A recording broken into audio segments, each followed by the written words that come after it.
Well, welcome everybody. It's Ukraine Update here with the Shills, and you're going to see the team probably grow as we go here because we do have a couple of people I'm sure are going to be popping in as well. We got Yana from Project Constantine with us, of course. We've got Commander McMillan, retired U.S. Navy, with us. We've got Secular Sakai from Tridents Against Tyrants with us. And joining us for NAFO 69 Fundraiser, we got Portuguese fella from the Portuguese Brigade of the NAFO 69 group. I can talk. It will happen. But Portuguese fella, welcome. Thanks for joining us. Hello, fellas. Hello, everybody. It's great to be here. So thank you so much for the invite. Awesome to have you. Yeah. Give us a rundown. What you're up to, what you're doing, and what's what makes you tick. So thank you for having me. Really. So we're a group of 94 people from Portugal, basically. That we had the idea back in August of last year to fundraise a truck. So this is actually our second truck. Yeah, so it's great. We're geographically very far away from Ukraine, but we're doing our best to help those guys. Awesome. Love it.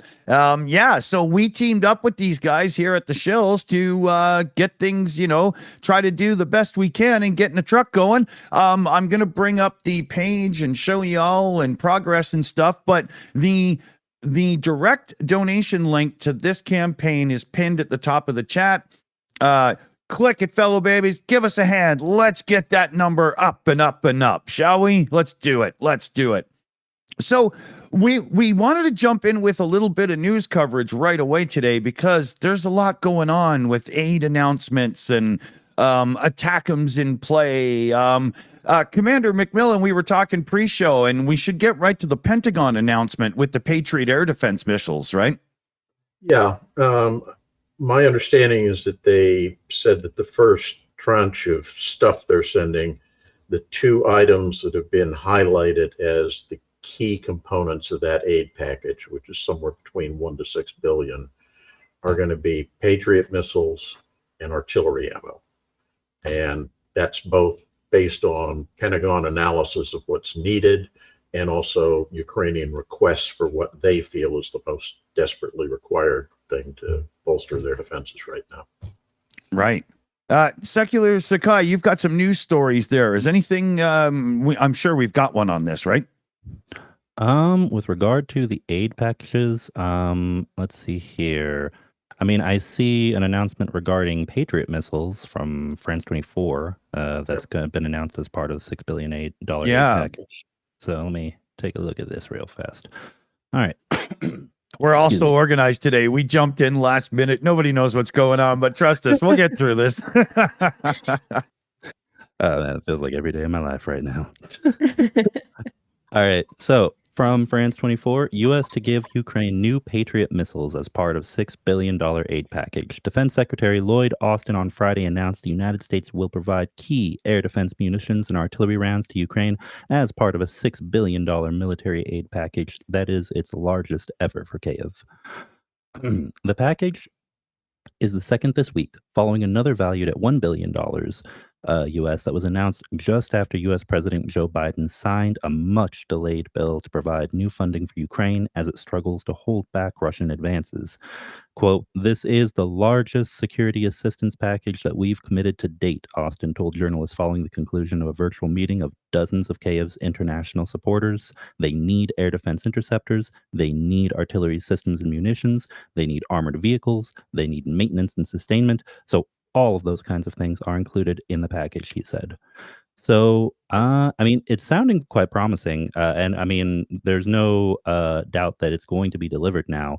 The only thing I think that, of course, the news cycle that is paying attention to this, the only question in everyone's mind is how quickly everything's going to be delivered and for what length of time that rate, that speed will be maintained, because there's a lot that needs to be gone. And we have a logistics expert with us, so an amazing person to talk on this very subject, Commander McMillan. They haven't released any specifics yet, but my guesstimate is that the folks at DoD were put on notice that these were things they wanted to get sent rapidly. So a bunch of that stuff has probably been pre-staged. I did read one article last week, I think it was, about some stuff that had actually been pre-staged from the US and put into depots in Germany for cutting the time that it takes to get the stuff to the front down. So that's in progress. I wanted to address somebody in the chat stream here asked about Patriot batteries as opposed to missiles. The U.S., as far as I've seen, have not said they're sending additional Patriot batteries. I know that there are 2 NATO countries which have said what they're going to do is transfer their older systems to Ukraine, and then the U.S. is going to work with them and give them more modernized versions of Patriot to replace those in their inventory. The big need right now, though, is the missiles, because they have some batteries, but they don't have the birds to fly off of those batteries, and so that's what they're really working towards. Yeah, slingshot is useless without rocks, right? Yeah. Until you get a pocket full of rocks, quit giving the guy more slingshots. Yeah. I wanted to turn to Portuguese fella here. Speaking as a Canadian, when Canada, puts together some cash and sends it over in support, it's in the millions. And then you get the Americans, when they finally decide to actually flex, it's in the good billions. That's crazy amounts of money, right?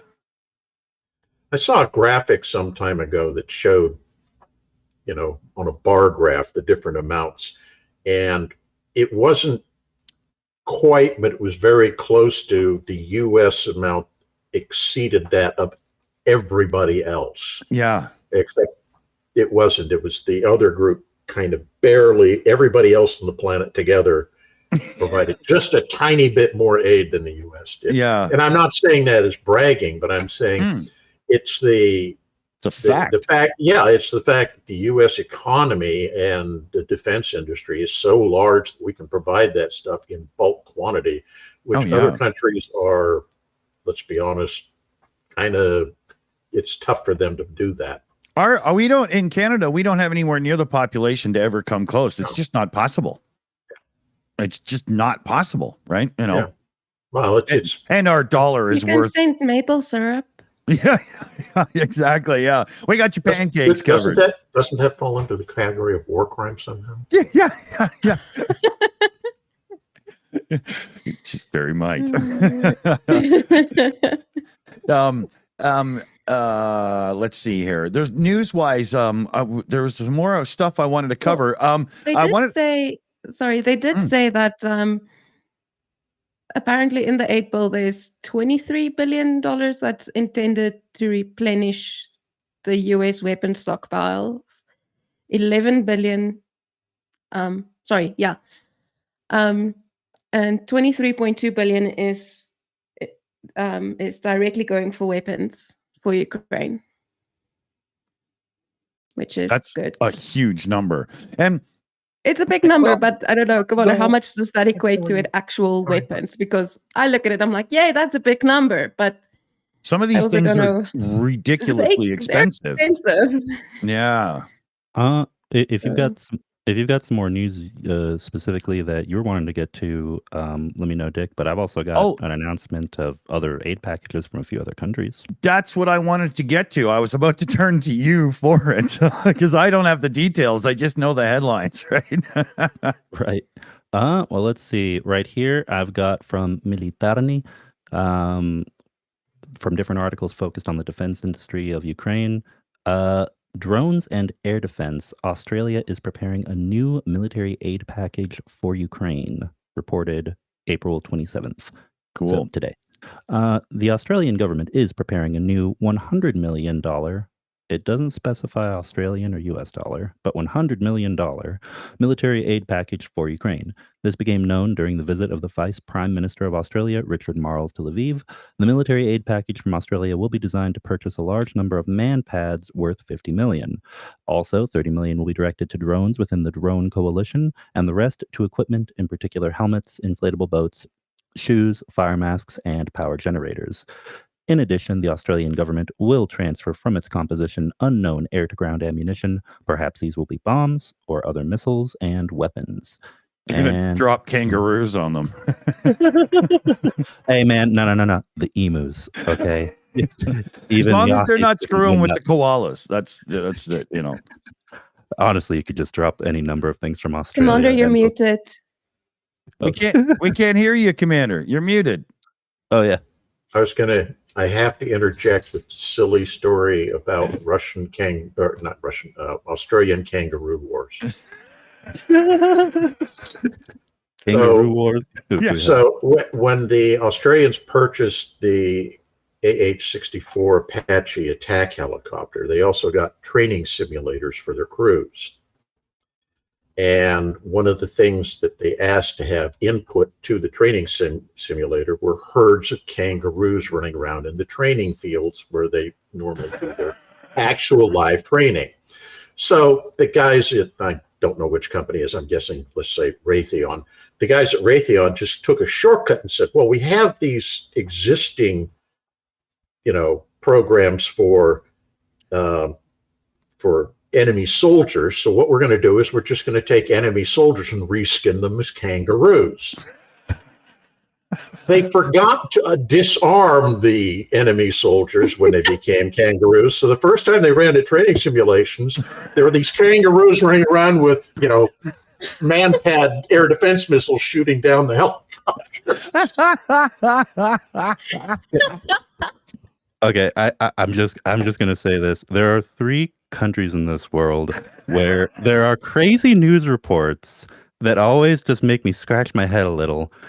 First, in the United States, specifically Florida. So I'm gonna count that. Great. Australia and Japan. And I swear, between these 3 countries, there's always something that makes me say, What the hell? What's the actual one?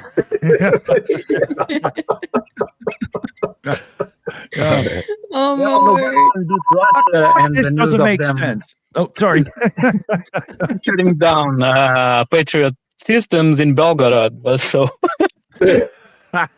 Yeah. But anyway, so I guess just to underscore the fact that, yeah, just like with Canada, you got several other countries that are giving, in the hundreds of millions, a bit here, a bit there, giving what their economies can afford. Well, technically, I think everyone around the world technically could be giving more, but giving what in the current political climate, giving what the country can do while still not pissing off the rednecks too much. Yeah, that's probably a good way to put it. And so hopefully we'll see even more, because I mean, shoot, the Baltics, Australia, I think not too long ago, even Japan announced they were going to be sending. Very large package. I think it was a $250 million or something. It was a huge package. Yeah, okay, it was not military equipment. It was like, for disaster relief and civilian and medical aid. Sony Walkmans and stuff. I'm just kidding. We can all feel old because there are legitimately people possibly listening who don't know what a Sony Walkman is. That's terrible. I had one of the originals with the two colors and the orange, the headbutt. Oh yeah, man, right back then. Anyway, go ahead. Yeah. Anyway, come on there. In other news, I'll read a little bit more from this article. Retake the initiative. We can still now not only stabilize the front, but also move forward, achieving our Ukrainian goals in the war. President Zelensky said, while noting that Ukrainian defenders need your sufficient and timely support. Hold on a sec. Oh, I'm sorry. I was on the wrong article. Going back to the Aussie aid, in addition, the country supports by joining various initiatives aimed at maintaining Ukraine's defense capability. Earlier, Militärny reported that Australia would join the coalition of drones led by Latvia and the United Kingdom, which was designed to provide the Ukrainian defense forces with drones. Today, we also announced that Australia will participate in the drone coalition, which is being led by both the United Kingdom and Latvia. So big thank you to all Aussies. It's very much appreciated. And the kangaroos. And the kangaroos. And the koalas and the emus and everything else. That's right. What else have we got here? If we want to go to a few things related to what's happening on the ground. Oh, actually, one more thing relating to countries giving to Ukraine. Isn't there planes about to cross the border or something? Or Yeah. Actually, I've got something pulled up right here. Yep. Belgium to hand over F-16 fighters sooner than planned. Also coming from Militärny, the Council of Ministers of Belgium decided to send the first F-16 fighters to Ukraine in 2024. This was reported by BRF with reference to Prime Minister Alexander De Croo. Earlier, the country planned to transfer the first F-16 fighters no earlier than 2025, but due to a strong increase in pressure on the armed forces of Ukraine from the Russian Federation, the country decided to revise these plans. We decided to transfer the entire F-16 fleet to Ukraine in the medium term, said the minister. Doesn't say exactly what medium term is defined as, but it should be noted that the minister did not say when exactly the aircraft will be sent to Ukraine, but at the same time, he noted that this process will be accelerated. In general, Belgium plans to transfer the first fighters to Ukraine by the end of 2024, which will allow it to support Ukraine as quickly as possible in its struggle. So, very good news. Yeah. I personally do like to see, actions speak louder than words. Yes. So hopefully, there will be some news articles talking about the first, batch of these being delivered within. I want to. Yeah. I wanted to turn to Commander McMillan on the back of the story of the F-16s. Is there enough support for maintenance, upkeep, and ammunition and stuff to make those very effective, or are they just going to be effective?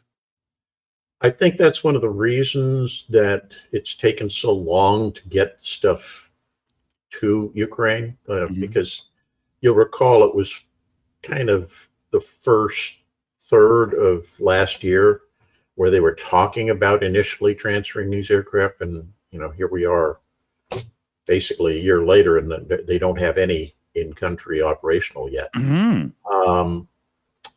In part, it's training the pilots to use new aircraft and because of the way those planes are designed. It also means you need to kind of change your doctrine, because Soviet aircraft are designed for different kind of operational doctrines, so they have to learn a new doctrine. But also because they wanted to make sure they got all those support, maintenance, and logistics stuff in place before they sent them in. There are plenty of tales from World War II, for example, where new aircraft would be flown into an area, and because they didn't have the infrastructure in place where they got them there, the enemy would basically destroy the entire group that landed. And you'd fly 80 fighters into Malta, and within 2 days, all 80 had been destroyed on the ground because they didn't. And it cost money, and people getting killed. It's you have to make sure you plan these things out well in advance. Very much so. Let's switch over to a NAFO 69th Sniffing Brigade campaign for a truck fundraiser little update here. So let me bring this up for you, fellow babies. We got the twin patch thing going on. You got to say, theirs is really slick. Portuguese fellow there's got it in his hexagon in the hive, as we're calling it now. That's the hive where we all go on the side. It's Dunk's idea. I think it's a good one. And if I scroll here, you'll see that it's up to 6,000 euro at this point. So, that's a decent amount of cash. And you got to give the fellow babies and everybody else that's been chucking in huge credit. And let's see if we can get that to start climbing higher. Higher and higher. Thank you so much, guys, for your help. We're deeply grateful. If I can just say a few words about it. Yeah. So sometimes people think that the armed forces, it's just a new truck for them. But actually, when they make a video request, which you can see on the bottom of the page, you can feel how important it is. Most of the times they are on foot, exposed to danger. So these trucks are extremely important for those guys. The team we are helping is the Paragon company of the International Legion of Defense Intelligence.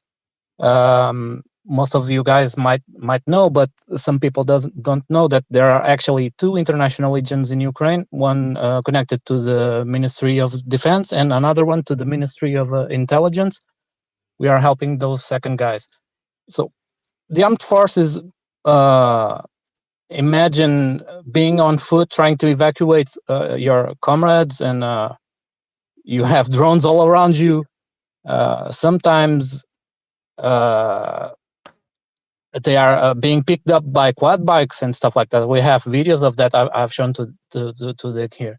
That's crazy scary. So it makes a crazy difference. Thank you so much to everyone who has already donated.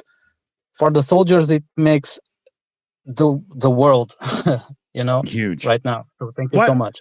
Why don't we play this video for everybody, fella? What do you think? Let's play this one. Let's do it. Yeah. All right. Here, let me cue this up and I'll zoom it in for everybody as well.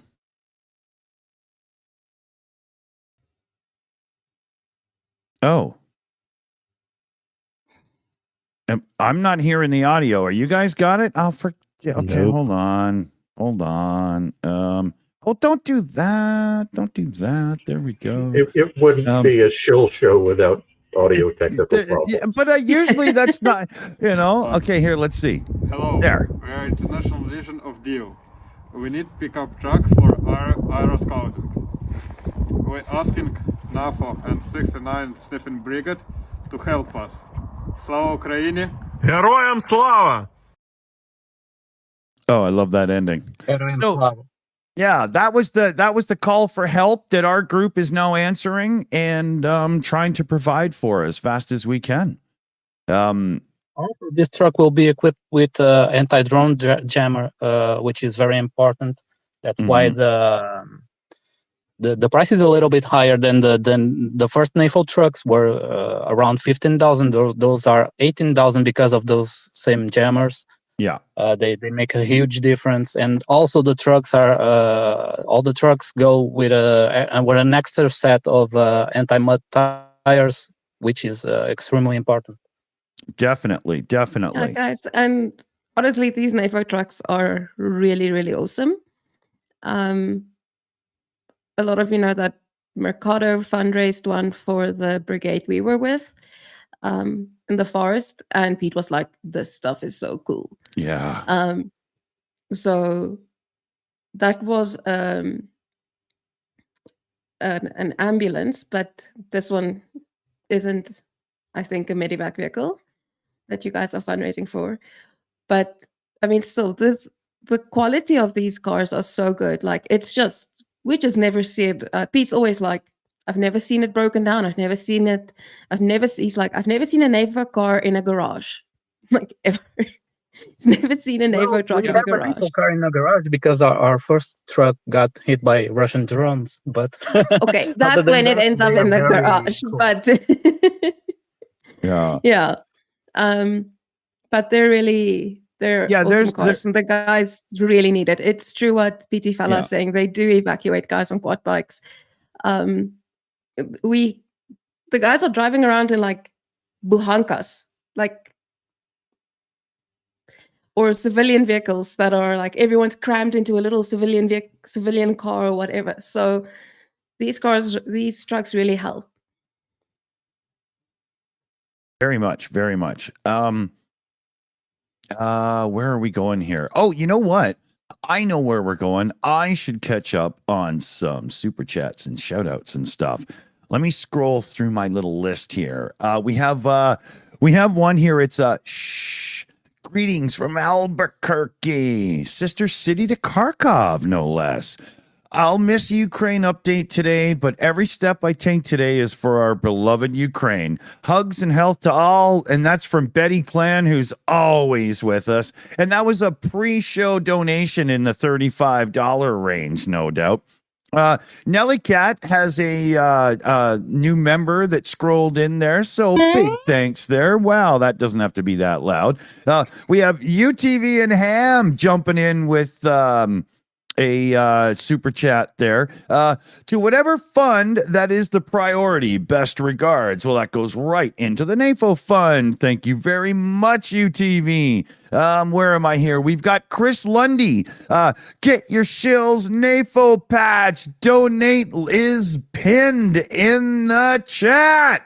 Yes. Love it, Chris Lynn. Chris, thank you so much. Lynn's definition. I do believe I finally can say that properly. Sent in a $30 direct one there. For the NAFO truck. Thank you very much. Here, we'll bring up the big image. Oh, yeah, for the NAFO truck. And then we have Blonde Bombsheller coming in as a new member as well, too, very recently.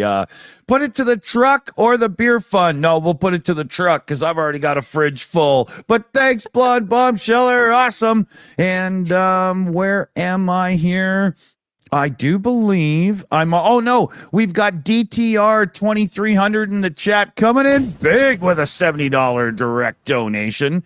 And it had a huge thanks, Shills, with all the appropriate colored hearts to make it feel oh so special. So I think I'm caught up now. No, I'm not, because one just snuck in. Ruth Wolfer sent in a 71 and change donation. So that was probably like $20 American because I'm in Canada right now. And it was directly to the fundraiser. So in it goes. Thank you. And now I think we can, maybe get back to a little bit more news, or does anybody else want to jump in because they know for sure they got something everybody wants to hear? Go ahead. I've got a message here about a recon drone that was shot out of the sky over Odessa, a Russian recon drone that was shot out over the sky of Odessa. And I'm not going to read the article, but also medicines, projectiles, and Patriot missiles. Spain announces a new military aid package to Ukraine, so that's good. Cool. All right. But going back to the Russian recon drone, YAK, Yak, 52 shot down a Russian reconnaissance drone in the sky over Odessa. In the Odessa region, a Yak-52 piston trainer aircraft shot down a Russian recon drone. So it was even a trainer aircraft that did this. The corresponding videos were released by local Telegram channels. The published videos show the moment of descent of an enemy reconnaissance drone on a parachute, which most likely opened due to the operation of automation around which the Yak-52 was circling. It can be assumed that the shooting was carried out by the second crew member with a gun or automatic weapon. Modernization of the Yak-52 with the installation of a heading machine gun in the wing or board is unlikely due to the need for significant and technologically complex interference with the airframe. Let's see. And then the rest of this is mostly specs about the Yak-52. Wow. I've got a picture here. It's got a propeller. It looks very... I can tell it's a trainer aircraft. Let's see. Describe the rest of it to us since we can't see it. Use Uh, words. Okay. What color is it? How blue was the sky? Very blue sky, red and white with a front propeller, single propeller. It looks like a little Cessna, if I'm being honest. Yeah.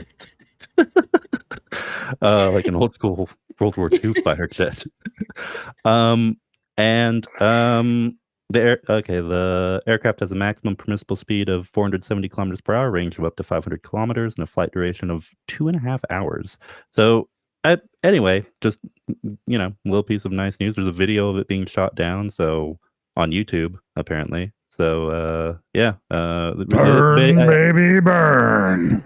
I'd say the biggest thing to take away from it is just a lot of people know that Odessa is well defended, and especially with supplies coming to aid the Ukrainian defenders.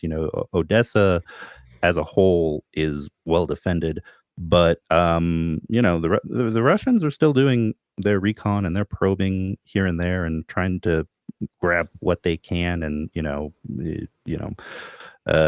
make distractions in certain areas so they can try to take others. And Odessa is no exception. So just good to keep in mind that even well-defended areas, Ukrainian defenders are working hard to make sure that nothing unexpected happens. Yeah, but also every single, the air raids in Odessa. Yeah. Throughout the night, during the day, all the time.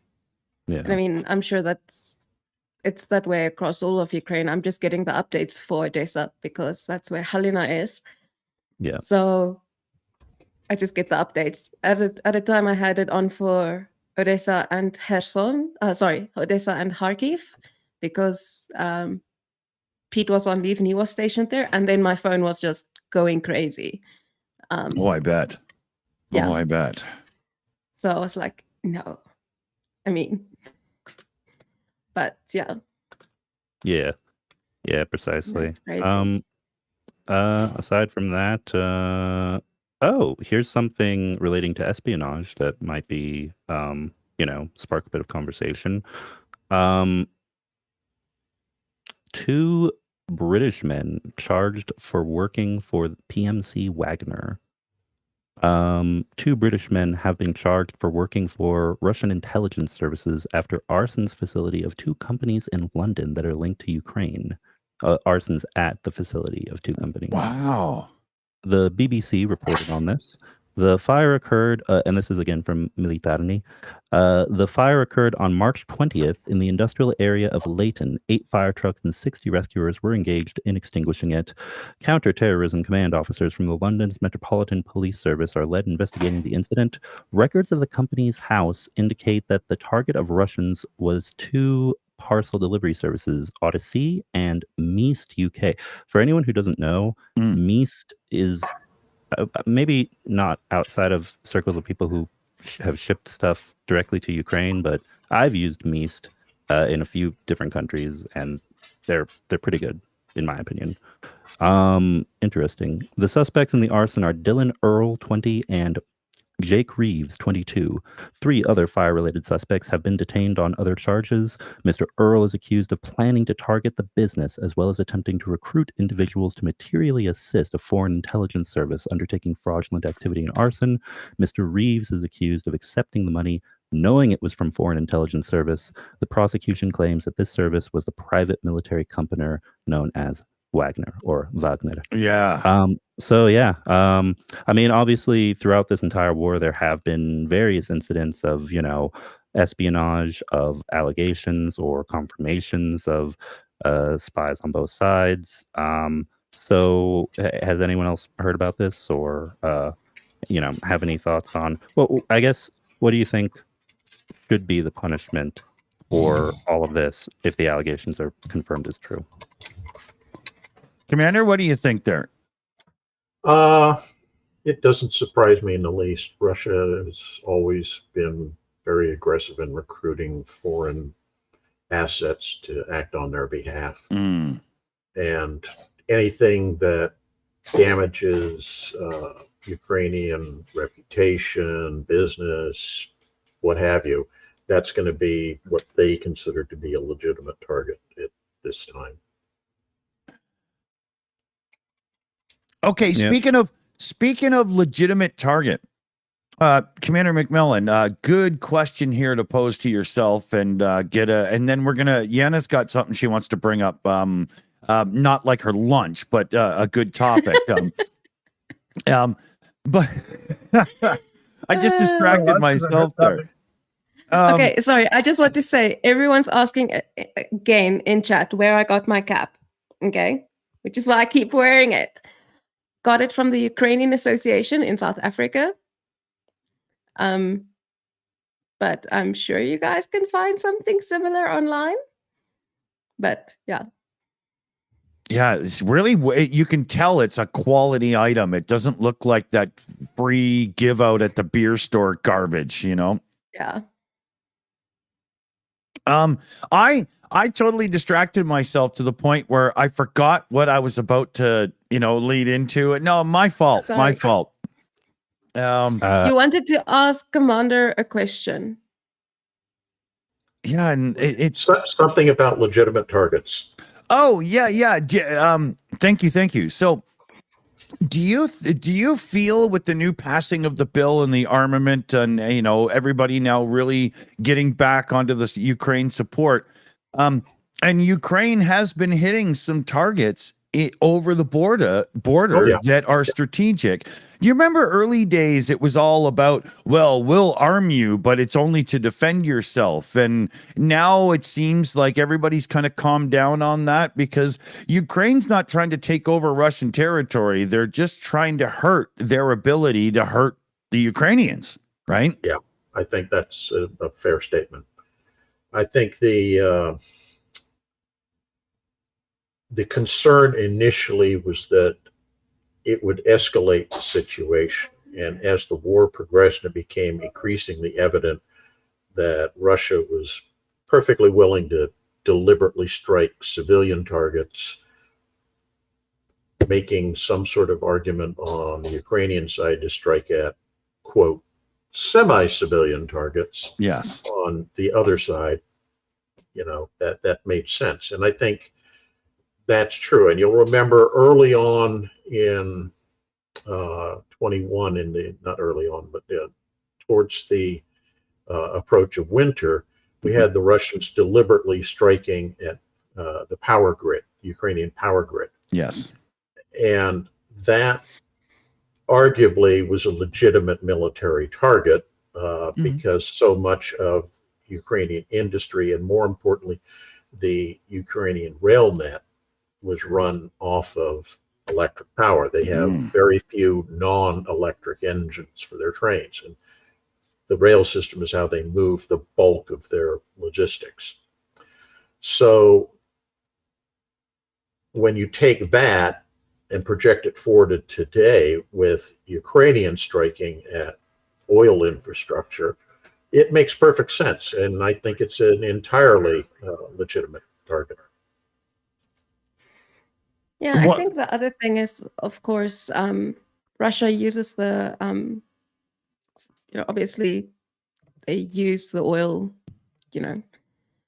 to drive the trucks and drive the tanks and everything to refine the oil. Yeah. Dima wanted to join.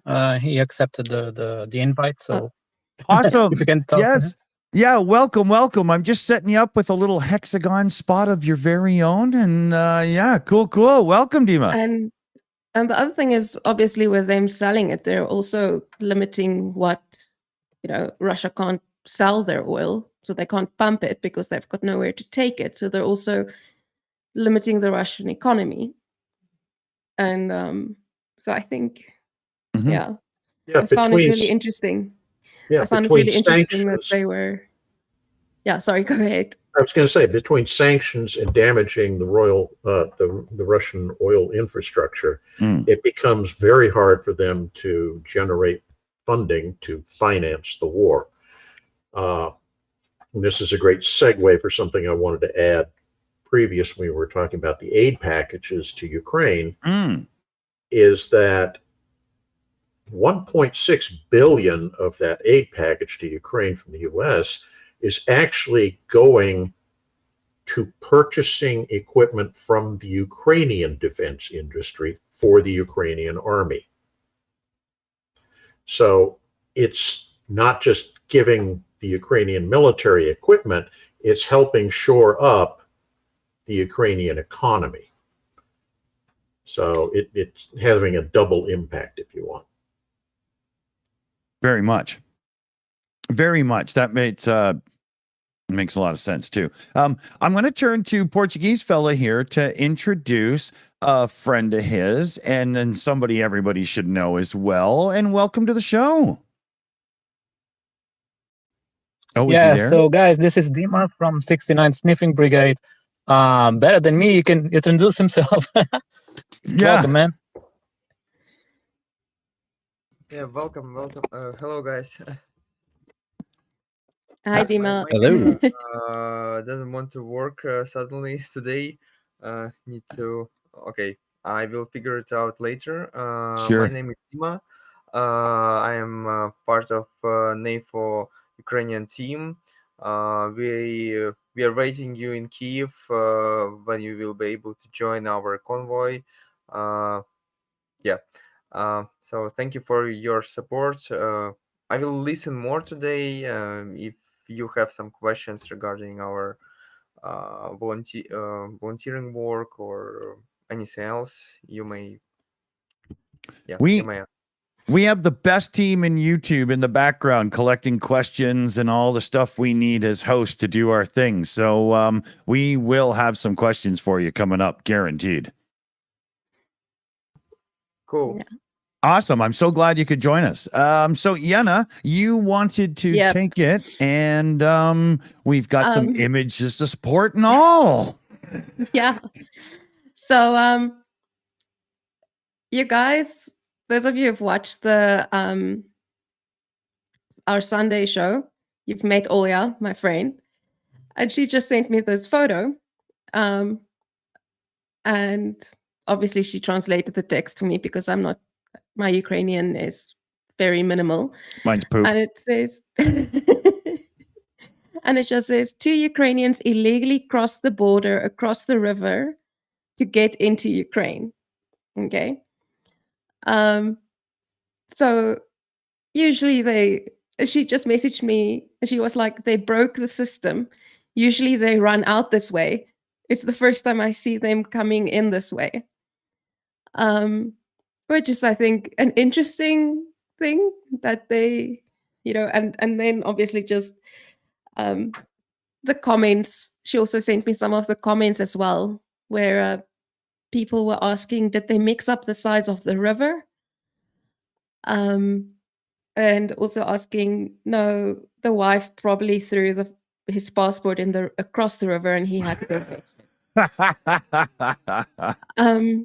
And she says they have a word in Ukrainian, which is what we would basically have, like, it's basically like the same as a draft dodger. I'm going to try and pronounce it, but I can't. So, Uchiliant. I think I just completely butchered the word. Uchiliant? Yeah. I'll copy and paste or whatever. Okay. Yeah. Julio. Guten Cuido. Ohuiliant. Yeah. Oh, Julian. Okay, okay. And she's like, it basically means someone who avoids being conscripted by any means possible. And she's like, so these guys are counter that, which I just found really interesting. Like everyone's leaving, and these guys are like, no, we're like illegally crossing our own border to come back in. Yeah. You know. So yeah. I like the spirit of it. That's excellent. Yeah. Yeah.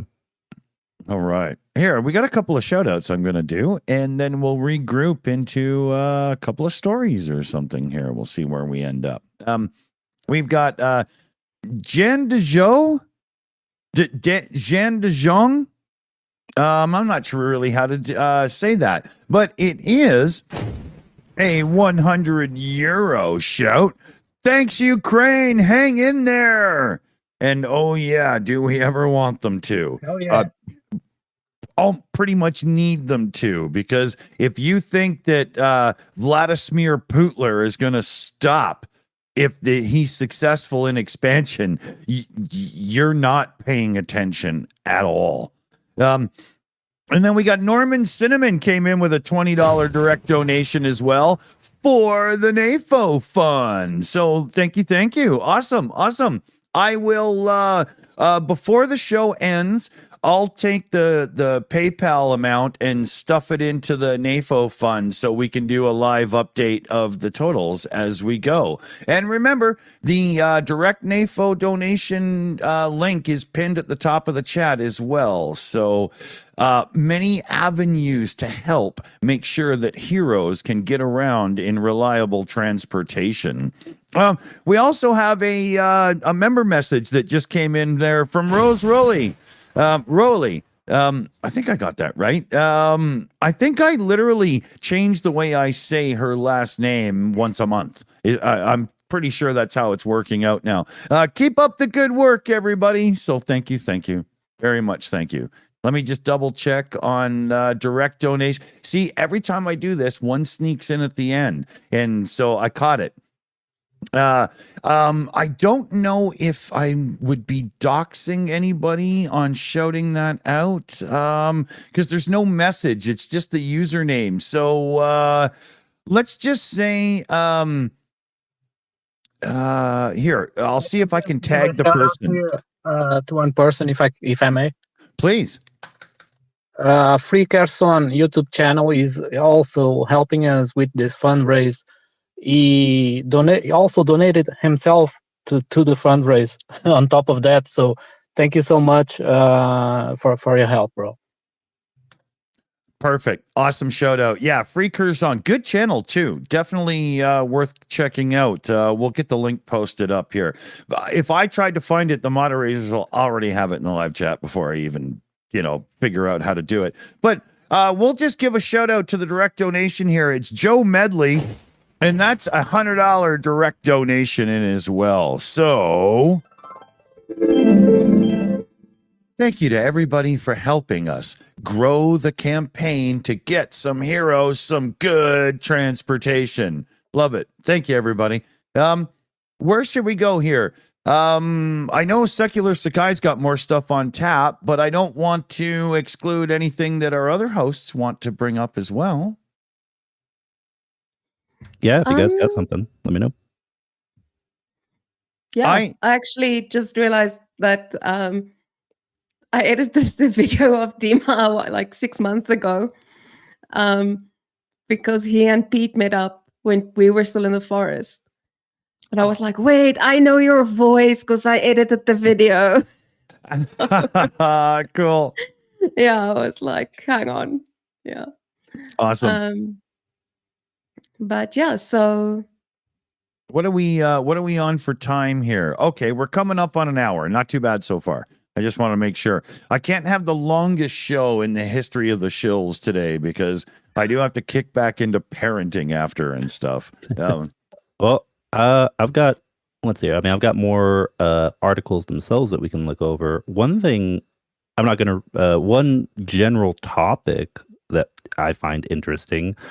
I'm not going to read any of these articles specifically because I do not agree with these quote news sources. But something that I've noticed here recently, just because I look at all of the information sphere that I can, even the stuff I don't like, some traditionally very far right outlets in terms of media, in terms of reporting in the US, and even some that have ties to Serbia, which many people kind of traditionally consider a Russian ally. I've noticed, like in the last month or so, or maybe even less than that, maybe just 2 weeks, a shift in tone in how they've been covering the articles that they actually, allow be written about Ukraine, and a lot more either neutral or even, at least from the article titles, seemingly pro-Ukraine information. Of course, I'd have to actually read all the articles. There's probably a catch if you actually read it, but even like from Fox or from even freaking Newsmax, I'm taking a look and seeing like, wow, you guys aren't talking shit about Ukraine as much as you used to. Interesting to note. Yeah.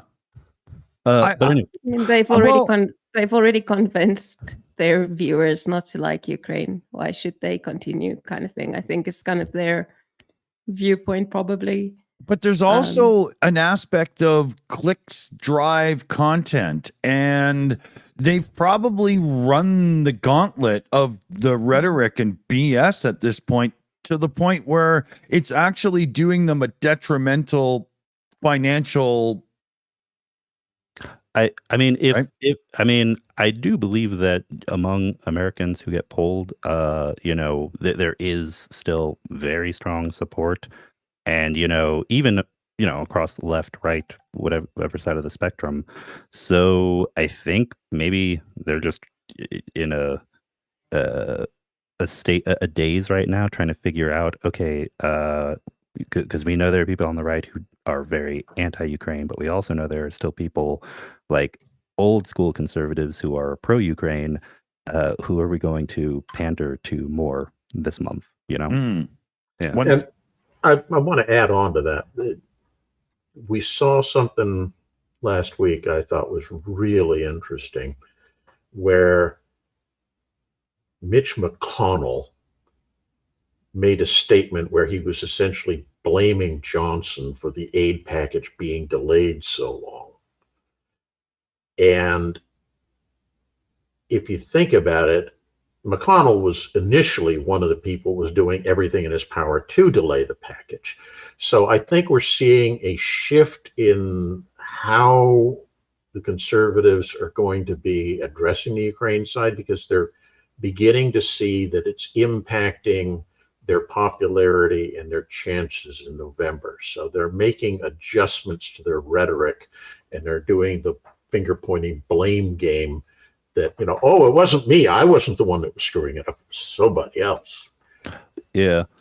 Well, with one that I mentioned in particular, Newsmax, I think the reason why that one surprises me the most is because most people aren't aware, but that particular media outlet does have, not just a Serbian language, affiliate, but I'm pretty sure a decent amount of investment or even maybe partial ownership from Serbia. I could be wrong about that. I'd have to dig into the public records, but I know that there's an influence in and from Serbia regarding Newsmax, and it blows. It kind of goes to show with multinational companies, no matter what country you're based in, the message can vary radically from one nation to another, even if it's still technically the same brand. Yeah. Sorry, guys. We have a question here from chat. Well, in chat from Aussie T, who wants to. It's actually a question for Dima. He wants to know what Dima does at the Sniffing Brigade. So, Dima, without, obviously with what you're comfortable with sharing, can you tell our viewers what you do, what your role is at the Sniffing Brigade, and why you're such a big part of it, because I know everyone's just like, no, just speak to Dima. Yeah.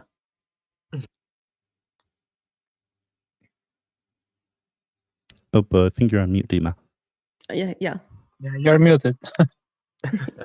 Yes, very good question. So my role is to speak with military units to understand and listen to them, identify their real needs, explain them how we work, that we need video, that we need content to show our friends from Europe, from USA, from foreign countries, how they do their fighting work, and that's our help is really needed for them as soon as possible. And sometimes they ask not only about the cars, and specific cars, but also about other things, drones, FPVs, medicine, and etc. So yeah, we need to classify, identify real needs, and that's the first point.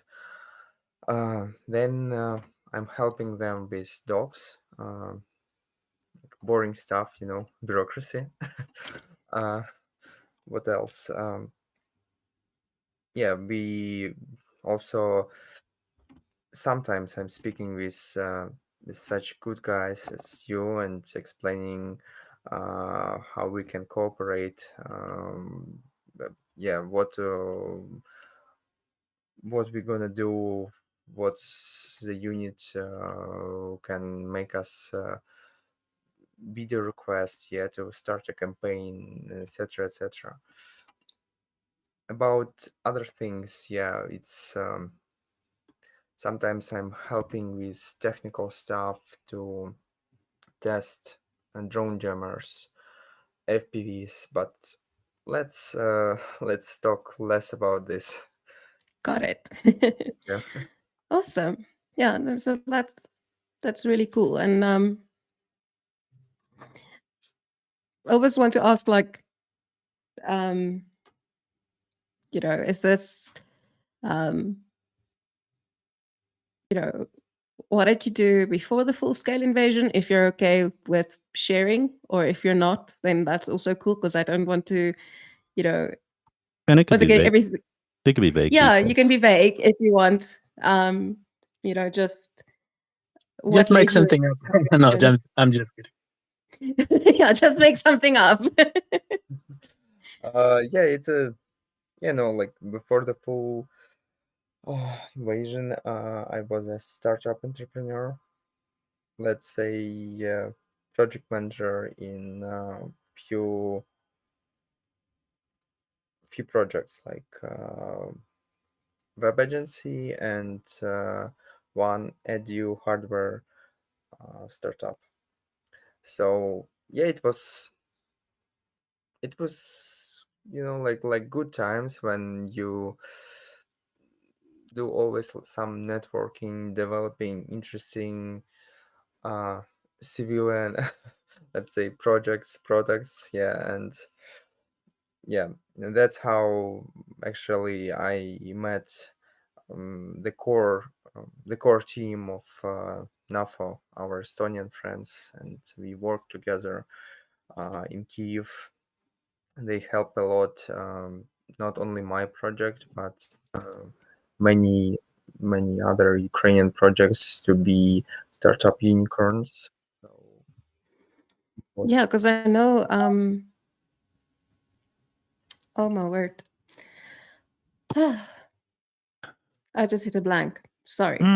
That happens to me all the time. I hate those moments. Yeah. Oh my word!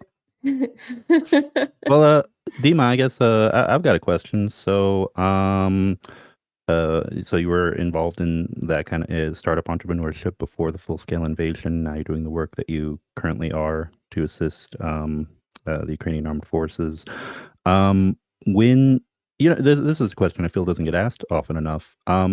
When this war is at some point over, do you have any idea what kind of work you might want to do if, like if you continue working to assist Ukraine and Ukrainians once the conflict comes to an end?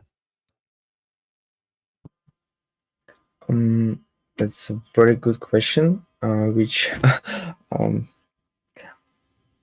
for now I'm not sure how to properly provide you a good answer,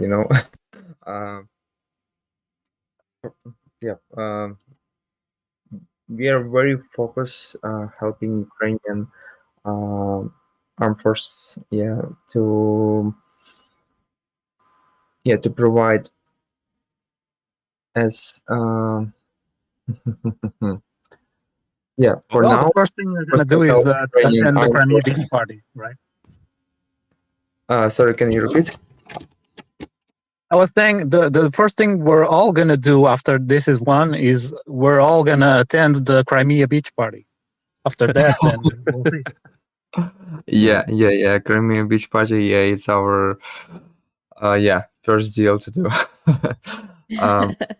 After I think, I really want to visit many liberate places, like like especially Crimea. Yeah, it's the first place which I have been visiting several times with my family each summer. So it was like like second home. So yeah, it's the first place. Try to maybe we will see what our team can do after the victory. For sure, logically, it can be helping to rebuild destroyed cities, maybe to help people to go back to their homes and rebuild this too. We will see. For now, it's like long perspective plans. Dima, is that an air raid siren in the background? I hope not. Oh, okay. Hey, Then I I'm think just there's hearing something. Yeah, there's a little electrical thing coming in. I was trying to make it go away, but not. All these funky little digital tools don't always work as well as we want them to. Got it. Okay, so Yeah. then it's just Dick playing with his toys. Got it. Yeah. Well, no. I'm trying to make it go away, but it's just the phones or whatever he's on is picking up something, right? Well. Oh, okay. Got it. Yeah. Oh well, I got another piece of news here that There's a question from chat. We probably have a few, so we should. That's a good turn. Good turn. Yeah. A Shonal, I hope I'm pronouncing it correctly. Shonal Jenkins asks, what has been the overall impact of donations from private citizens on the war in Ukraine? And I think obviously, we've got, Dima here, we've got PT Fala here. And you guys, you guys know the entire organization run on private donations from private citizens. Exactly. Same with us at Project Constantine. And Portuguese Fala, you over in Portugal, you guys have what, 95 fellas who just get together and fundraise, and do all of this. So I think, you guys can talk about that. Maybe Portuguese Fala, you not only Portugal, but Europeans overall are helping a lot, and with all this trouble in the US, I think it made it even more, even stronger on helping Ukraine, because we don't know what's coming tomorrow, if the US is gonna continue to send aid or anything. But even at civilians, NAFO as a whole has been helping a lot. Yeah, absolutely agree. Yeah.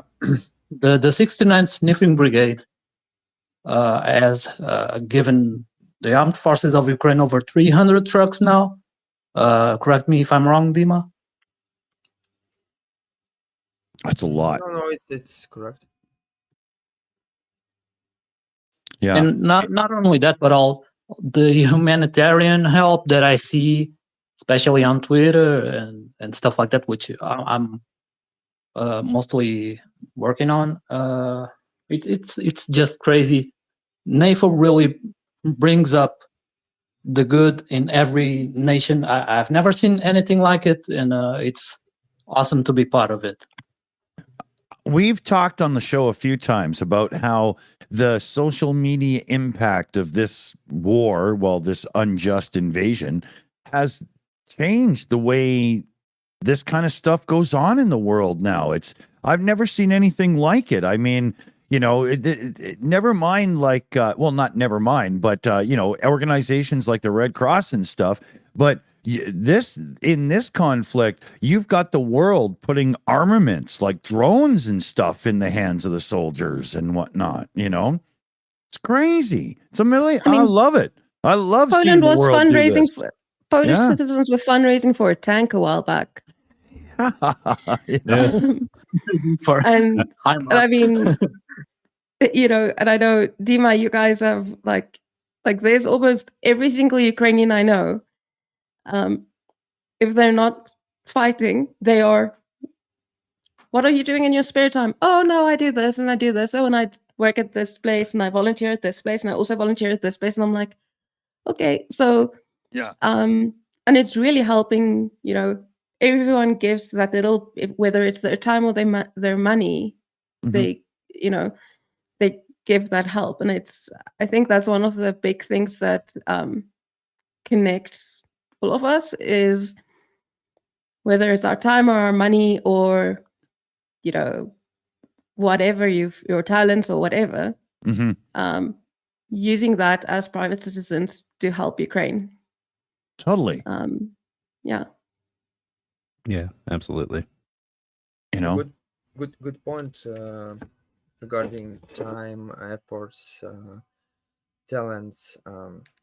Yeah, regarding like just, you know, like some people, yeah, they are just they are donating. Other people are yeah, can write us and propose some, like, hey guys, we have a car. It's not a pickup truck or a bus, it's just a regular car, but maybe do you need it? And yeah, that's we are asking soldiers, hey, we have good SUV, maybe you need to deliver some stuff on the military bases or somewhere else. Yeah, we really need it. Interesting stories that some guys are really asking us regarding the drone, that they're, hey, we've just made some interesting drone, can you look, maybe your guys want to test it? And we're like, what, like the random European guy like develop some drone, like and he wants to test it? Okay, let's let's think about this. So yeah, like different stories, different efforts, and yeah, we appreciate it. And that's how, by the way, this war, uh you know, like that's how we did it from the start, and how we still doing this, like creating this. um, and it's no easy effort in the background for you cats either. Like NAFO is like, you don't just crowd fund and go and buy a used truck and drive it around, and there's a lot going on, isn't there? yeah, exactly. It's you know, it's from the, maybe from the general or from the first USS. Oh yeah, like just a donation, just buy a truck and provide it. Yeah, few papers. Oh no, it's not that easy. You remember our armor trucks? Oh, Mm. that was a story. Our first medevacs or casevacs. Yeah, that's what, it's not so easy because like Kiev and other cities, they were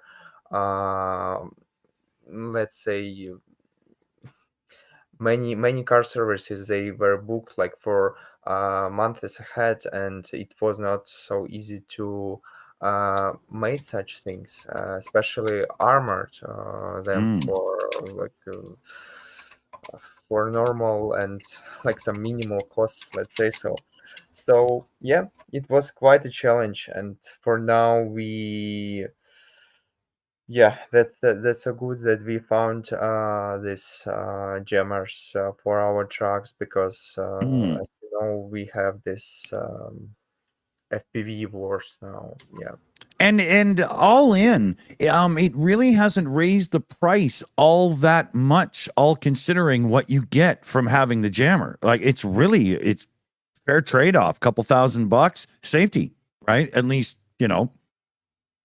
Yeah, exactly. Like yeah. And the we are still learning how to implement these jammers better, use let's say better technical possibility, how to say it properly, how To expand its or- capabilities and make it kind of be the most it can be. You know, there's some learning. There's a learning curve there, right? For sure.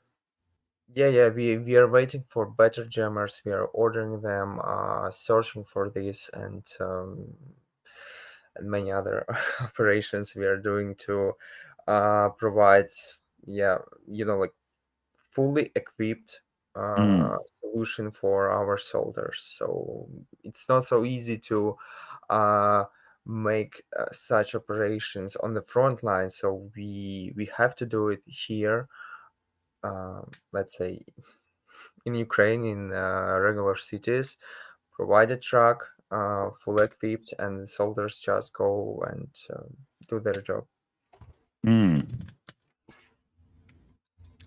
So here, let me look at the time. Okay, we got 1:11, so we got about 20 minutes. Today's wrap up has to be in about a 90 minutes. That's about the time I got. Okay. So yeah, 90 like 90 or 19 like 19. well, 90, but we probably have 19 left, so it works out either way. We have 19 out of 90. Yeah. Funny coincidence how that worked. We got Wizard of Oz came in there. Ooze actually gifting out 5 Shills memberships. So thank you very much for that. And then is it Pavi M? Super sticker, 10 euros as well. Thank you. What's the, oh yeah, you see it's the little Tweety bird looking dude with the leaf in his head, or I'm half blind. I'm not really sure, but it's cool. It's right under there. There, look, it's right there. And then, we had Joe Medley, who gave that great direct donation earlier, came in as a new member as well. So thank you, Joe. I think I'm caught up on super chat shout outs and all that groovy stuff now. Let me just double check. Yeah. All right.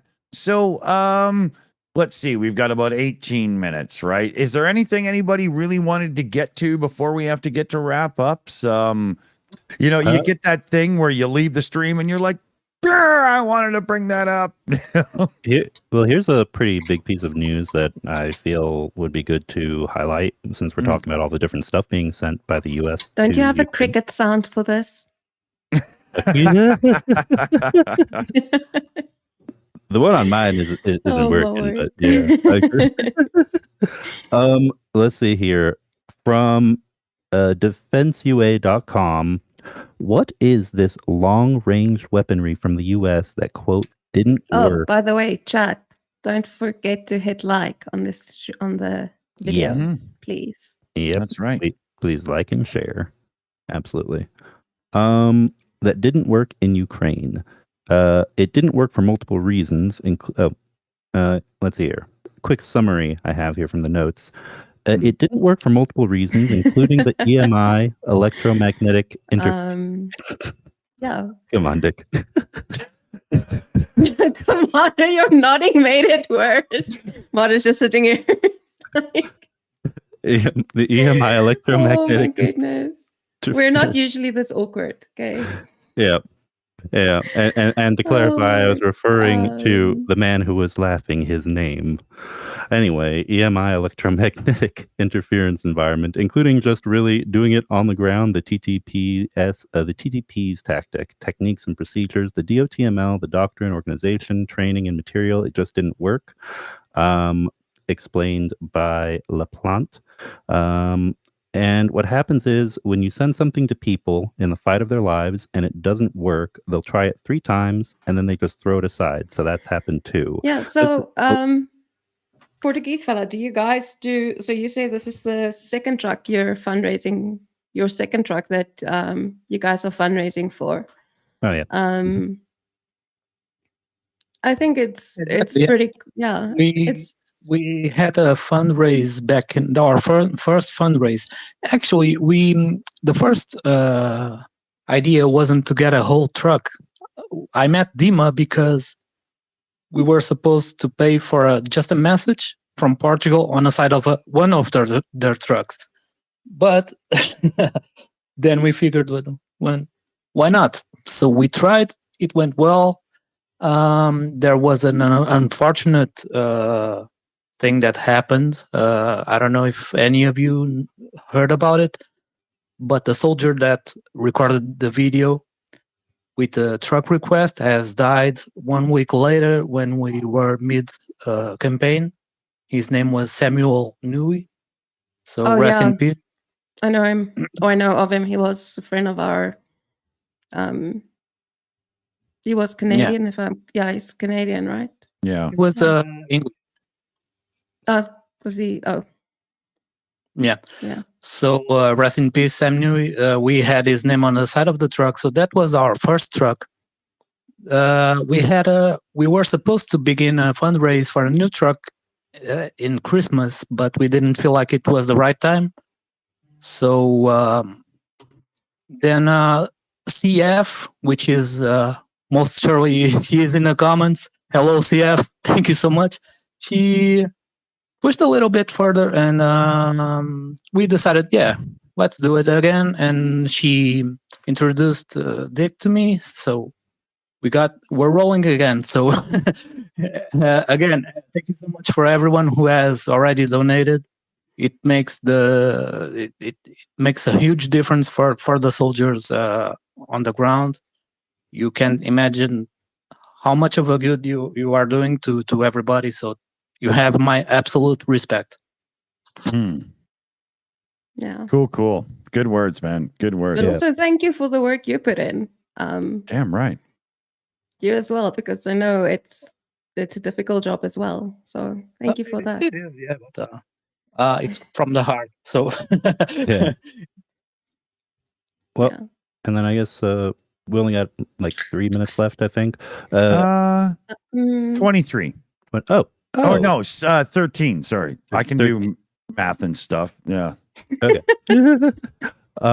Well, basically the whole thing I was referring to earlier from this article, supposedly, even though it's unnamed, is the GLSDB air to ground weapon that was sent to the Ukrainian armed forces. Commander, did you hear about France wanting a rapid response force in Europe? I think you're muted, Commander. Dick? Can't hear, Commander. Yeah. There we go. Testing. Oh, there we go. Okay. Found you. Okay. Oh, I got muted at your end too. I didn't mean to. I think I just did that thing where I mystery clicked as I was scrolling around all my screens and infos. Double secret probation. Got it. Okay. The French talked about doing that. I don't know exactly what's up with that because there used to be a NATO rapid response brigade that different countries would rotate battalions through such that there were 3 or 4 battalions assigned at any given point to the brigade. And so they may have done away with that program, and the French are trying to revive it. Maybe the French are looking for a second brigade or something. But the idea is to have it as a multinational force that works together, because having your troops on alert 24/7 for an extended period, that is quite expensive.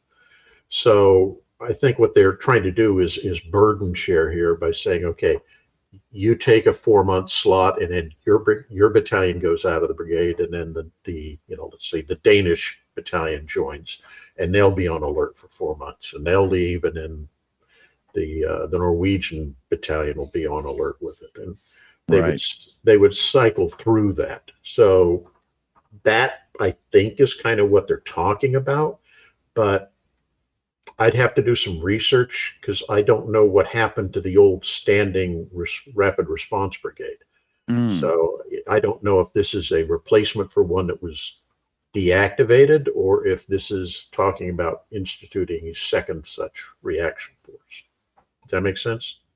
Yeah, Okay. because what I'm reading from the article, or the article I have on it, the French Minister of Defense said that there are many crises in which NATO does not have competence in which France often carries out operations on its own, and they must be able to to create this force very quickly with the security of European citizens. And he specifically gave the example of the evacuation from Sudan, when France by themselves evacuated 1,000 people, of whom only 200 to 250 were French citizens. And he said that's a burden that should be shared by all of Europe. But Militarny is linking this almost in a larger sense to Macron's comments as well, where he said that. I think. Having heard that, now that kind of clarifies to me somewhat, is that he's not looking for a NATO rapid response brigade or something of that nature for operations in Europe. He's looking for a rapid response force for global operations, such that if you have a coup in Myanmar and you need to extract citizens out of Myanmar, people need to be able to contribute, because the French, the British, and the Americans tend to be the ones that pick up that burden globally, because we have the logistical wherewithal to do that. And he's, I suspect, saying, look, we all need to burden share because we're helping everybody's citizens. So we all need to be part of this. And that makes perfect sense. Yeah. I mean, that honestly, that kind of operation was what I spent a large portion, the bulk of my career doing, was going out with a 3 or 4 ship group of amphibious ships with a reinforced battalion of U.S. Marines on board. And the idea was, and we did this a couple of times, evacuating citizens, providing disaster relief for places that got hit by a volcano or a typhoon or something like that. And you need to have people that are trained for that kind of, not quite wartime, but certainly military related activity, because it's a different skill set than just going into combat and blowing stuff up, because you have to be able to effectively interact with civilians and not get them upset, not cause casualties or collateral damage, that kind of thing. Right. So yeah, it makes sense that he would be arguing for somebody to do that kind of mission as part of a larger. I mean, with that background, with that context, it definitely makes sense. And it kind of ties in with Macron's comments about Europe being more self-sufficient, where they quoted Macron here saying that noted that the era of basing European production in China, of delegating our defense to the US, and of getting our energy from Russia is over. Yeah. So I think that that's a shift that we're seeing at least from the French side. I think Europe in general is realizing that there's a paradigm shift that's gone on fairly recently and it's highlighted by this invasion of Ukraine, which is that post-Cold War, everything was kind of hunky-dory and we were all semi-working together, even the Russians and Chinese, everybody was being cooperative. And we're seeing a slow nudging back to that Cold War mentality of there's the evil empire and the good guys over here kind of thing. Right. So you can't depend on China to be your source for cheap labor and cheap goods, because they may not be somebody you want to support. They may not be reliable. The whole, and I don't want to get into it here, but the whole issue with, should we ban TikTok because it's being exploited by Chinese intelligence to manipulate public opinion in the US and that kind of stuff.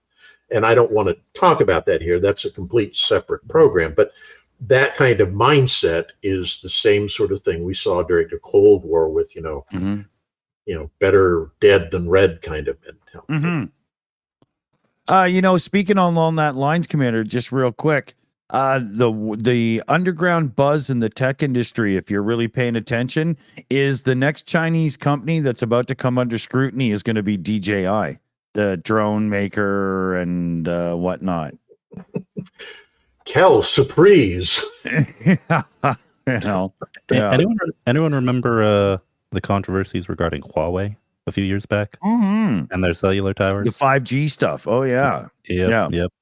Yeah, it seems like something that's Guys, I'm just going to reconnect because something happened to my internet and then I lost Sekai, and just refresh your browser. I'll just refresh because I can't hear him or see him. When it says, do you want to reload your last session, say yes.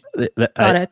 I figured that was probably the case because a couple times when I was speaking, I guess it sounded like radio silence, and Yana was like, "Oh man, okay, I gotta jump in there with something." Yeah, it's funny how that happens. Okay, so we're getting close on time here, but we'll give Yana enough time to get back in proper and whatnot. Oh shoot, I lost my train of thought. What was I just saying? I was hoping you remembered because I have no clue. It kind of, ran away from me. I pulled full squirrel there for a second. So let's give a quick update on the campaign here. I almost hit one of the trigger buttons. So it's up about 450 euros so far. And sorry, beer burp. You wanted no part of that. There's also, I think, about 300 Canadian pesos in PayPal to send into the campaign as well. As that translates to euros, it's not pretty, but we're doing our best. Yeah, exactly. Yana, you're back. Are you hearing everybody? Yes. Everything good? Now I can hear Sekai. Okay. Awesome. I was telling. Hi, Julia. I was telling. Wait. Is Julia in chat? Yeah. Yeah. Okay. What was I about? Anyway, I was telling Dick, I figured that you couldn't hear me because there were a few times when I was like speaking about the news, and then I guess it sounded like radio silence on your end, because then I saw you like jumping in with a new news segment, which is all good. Which is all good. This video thing every now and then falls apart on us for like one person who just gets the shaft, and I don't understand why that is, but it's full on like OnlyFans shaft. You're taking it on the wrong side of town. You know what I mean? It's not working out. We haven't got the whole stream yet, so why not try it? That was a very subtle way of putting that, Dick. Yeah, you know me. Never afraid to. Oh, anyway, I guess I will super fast just ask Commander. GLSDB. Shoot. Ground launch something dive bomb. I can't remember what the S is. Yes, an air-to-ground weapon, long-range weaponry, a hybrid of the engine from the unguided M26 rocket projectile and the GBU-39B glide bomb from Boeing and Saab. Yep. not a weapon that's currently in the arsenal of the U.S. military and was sent to Ukraine first to test it in complex battlefield conditions. Yeah, you have any background knowledge on this particular weapon system? Not on that one specifically, but the whole question of was it jammed? Did it malfunction? I think one of the key things to understand, and a lot of people don't get this, is that any kind of modern precision guided munition is a fairly high tech item, which, like any home computer, is prone to having glitches. So I'm not saying that the Russians did or did not jam it. I'm not saying it did or did not have a malfunction, but when you have one instance of something like this not working, to me, it's like, okay, just accept that sometimes things malfunction and leave it at that. Yeah, and the article doesn't really specify, and from what I'm seeing here, if it was just one instance or a couple of instances of it. But yeah, the article I read about it, it sounded like it was just one instance of it. Okay, so, gotcha.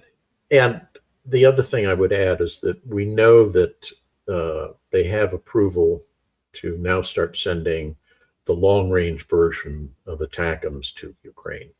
So once that arrived, it kind of is going to make the GLSDB or whatever it is a little less of a top-end weapon. If you track these, when we first sent like HIMARS, and that extended the range of engagement out by 50 miles or something.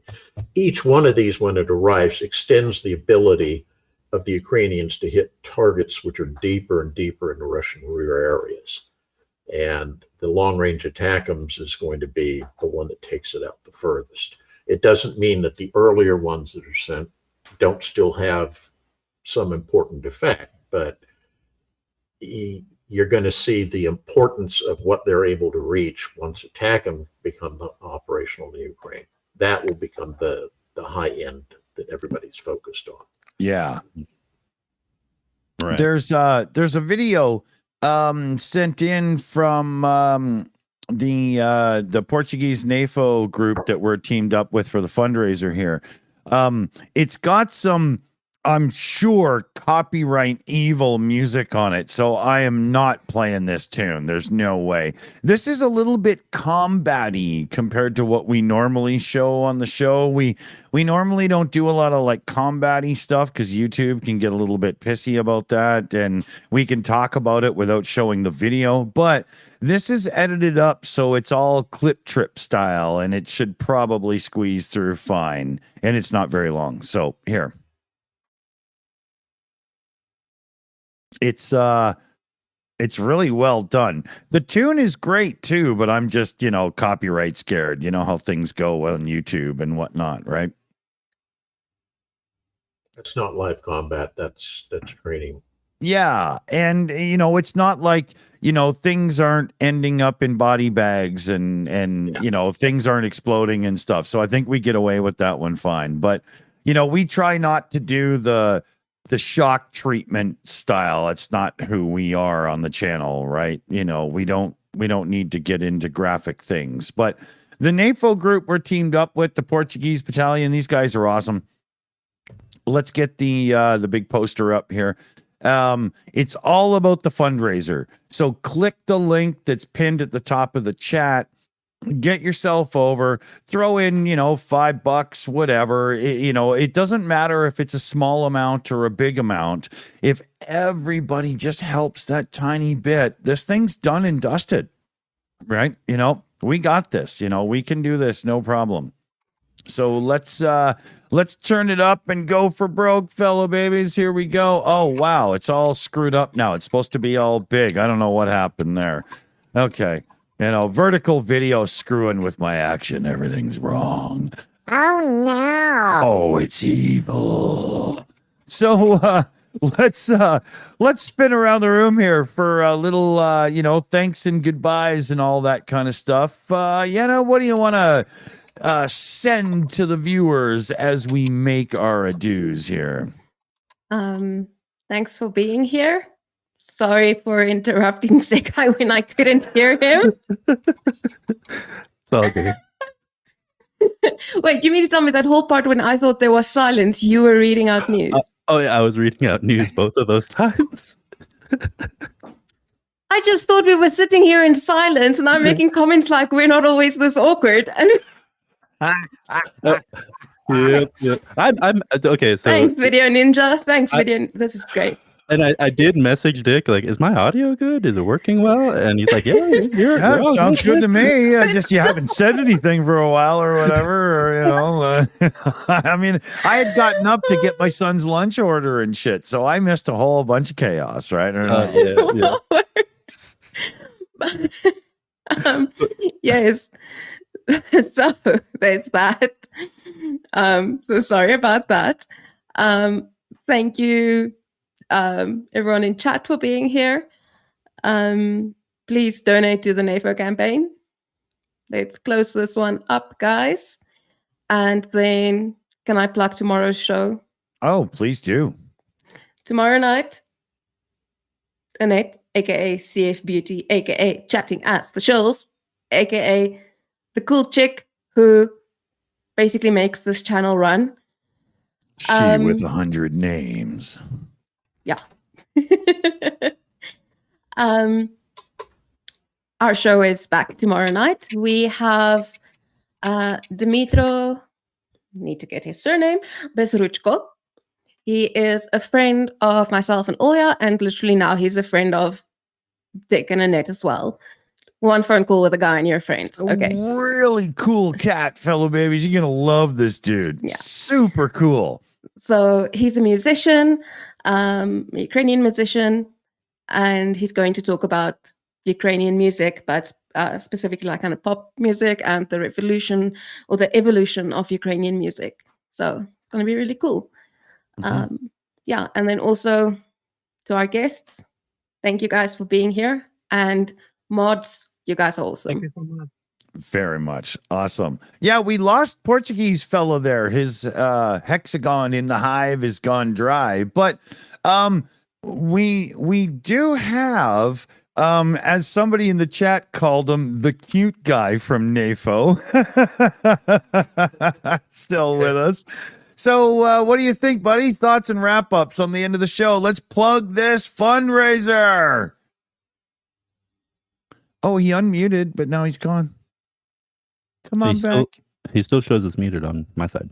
Yeah, he Muted on unmuted my quick, side too. and now he's muted again. There might be something going on in his world back in like real life or something, right? He was back momentarily.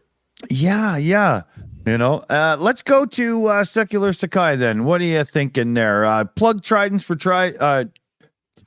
Tridents against Tyrants. Holy, It's all good. does that get me? You know. Don't worry. I'm sure I probably mistyped it on accident at like 3 a.m. writing updates and stuff. But anyway, yeah, thank you to both of our guests for being here today. Thank you to everyone for continuing to support Ukraine. Grassroots, you know, putting more emphasis on your politicians to send more aid and more support because it is still needed. You know, it's a long ways from being over, all of this.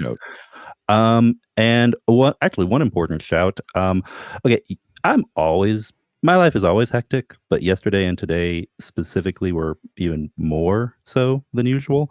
So I actually haven't done the Tridents Against Tyrants stream yet, but I am still doing it. So the announcement will go up before Sending too long. virtual bitch slap. Yeah, I know. I'm usually very consistent with the time in that general time frame, but probably here in the next, after I take care of a few things I need to do, within the next 3 or 4 hours, I'll have the stream up. So keep a lookout for that, and please come by. We'll go over a bit more news and talk a bit about our ongoing fundraiser for the 110th Mechanized Brigade and other units who they cooperate with. Cool. Let's see here. Dima, are you all good to unmute? Yes, guys. Sorry, yeah. Awesome. thank you very much for your support, and really appreciate to join this call. Yeah, next time we'll tell you in more details how we do it, maybe some specific things. If you want to know more regarding military unit Paragon group, which we're gonna help with this pickup truck, you may see some videos in their on their Instagram. Or somewhere in the internet. I think, yeah, they have a very interesting content to see. Good shout out. Good shout out. Thanks for joining us, Dima. That was really great to have you pop in and chat with everybody. I know that the viewers and everybody in the live chat really appreciated you coming around. Very cool. And Commander McMillan, what do you think? I know you've got a message you love to convey, and any other thoughts? Well, as for other thoughts, I thought this was an interesting news article that we didn't mention, but Commander? there was. Pardon? No, go ahead. Oh, one of the things that I saw that was interesting to me anyway was Am I still live? Can you guys still hear me? Yeah. I can hear you. Oh, okay, perfect. Because you said I disappeared from the Octagon, so I wasn't sure. So everybody, thank you so much for everything, for supporting the Shills, for supporting us. Most importantly, for supporting Ukraine. In this time, every small donation really does make a difference. You can donate from up to €3, I think, on the website. So thank you, everybody. We'll continue working on the campaign throughout the weekend. So it's awesome to be here, and thank you so much for the invite. Awesome. Thanks for being here. And Dick couldn't hear you, so he had to rejoin. I saw the patch come up on the thing, and I was like, oh, I know better. Shut the fuck up. Let it happen. I realized what's going on, and I reloaded. Sorry about you that, didn't hear Portuguese anything I fella. Yeah, fuck. Yeah. I'm not using the swear button now. Fuck, fuckity, fuck. You know, so. Now it should work. Yeah. Oh, back Dick. Tell us how you really feel. Yeah. So here, let's wrap it up, fellow babies. We got a huge shout out to the team here in the background that really, make the show what it is, right? We've got CF Beauty, who you also know as Annette now from the Sunday show. Shout out coming up. But we got Shayna Caldwell, who plays CF Beauty's role on the Shills account for the Sunday show. Follow along. Try not to get tripped up. We've got Janine Terblanche and Crazy Cat One in team today as well. So thank you, everybody. Thank you, huge. And tomorrow, Ukraine Beyond the Headlines. We've got CF Beauty, Annette, we've got Yenna right here with us, and Olia as well. And they've got a super cool dude who's like my kind of cat with musician skills and all this stuff going on. We had a great chat talking about things. Be there or be square. And remember, if you don't keep your stick on the ice, you can't be ready when the puck comes your way. Keep up, fellow babies, all right? Thanks for everybody's help with the NAFO 69 campaign here.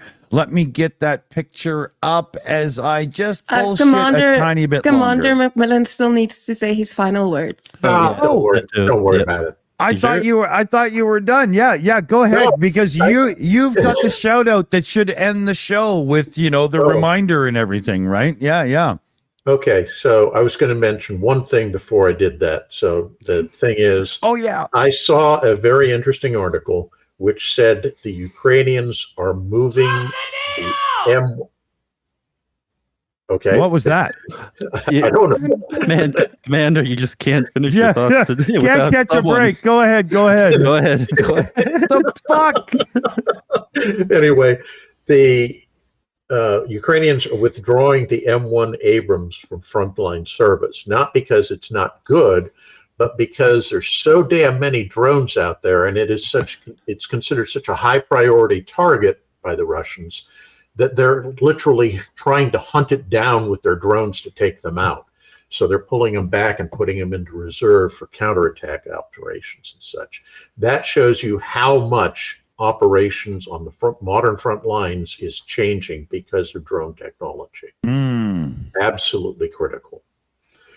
And my closing usual comment, don't rest on your laurels, sports fans, just because this latest package was approved by Congress.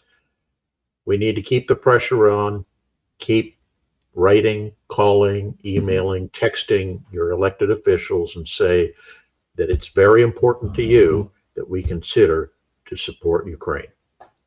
That's Absolutely. Oh, and remember, election season isn't over yet if you're American. So Yeah. make sure you mention your vote may hinge on how strong. Oh, I love that. That's brilliant. Good call. Good call.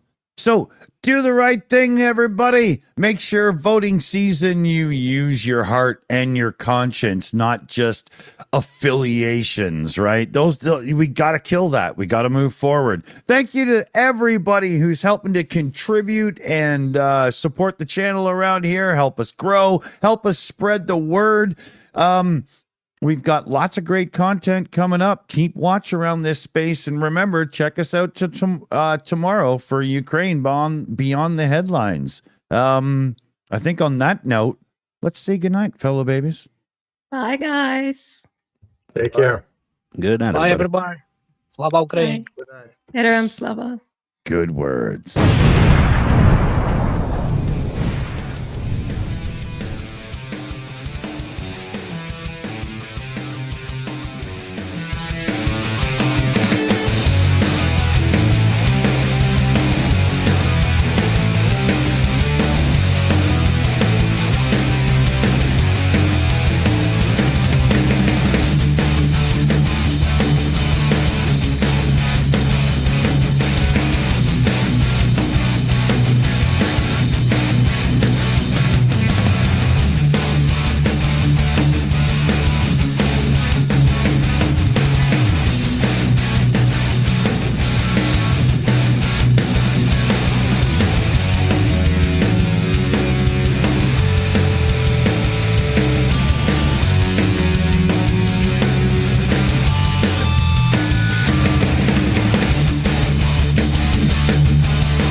It's over. Go home.